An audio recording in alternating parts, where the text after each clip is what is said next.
Hello people, so today we'll be solving LeetCode DailyQuestion 2037, that is minimum number of moves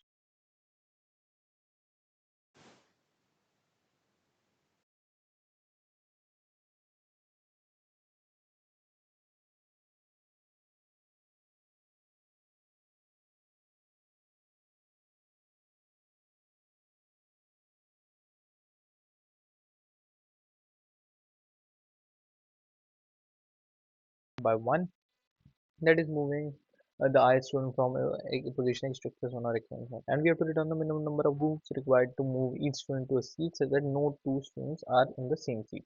Okay. And this there may be multiple seats or students in the same position at the beginning. Okay. So this is like the we can say the initial position of the each seat, and this is the position of the students. Let's consider that these are on the x-axis. Okay. So what we can do is we can simply map the closest one. Like we can map second student to first seat, the fourth student to third seat, and seventh student to fifth seat. So by this, if we do this, we'll be having a total number of moves as four because from moving from one to two. If I just explain one to two, it will be requiring one move from moving okay so not let's say the student is moving from 2 to 1, then we'll be having the student 4 moving to the seat number 3. So in that case also we'll be having one step. Then we'll be having the student 7 moving to the fifth seat. In that case also we'll be having 2, so our sums come out to be 2 plus 1 plus 1, that is 4. Okay, so that's why my answer is 4. Okay, so for this what we'll be doing is we'll be just simply sorting both the arrays, that is arrays dot sort seeds, and then arrays dot sort students. Okay, and let's have our answer variable as well. Basically my answer will be the absolute difference between the current index.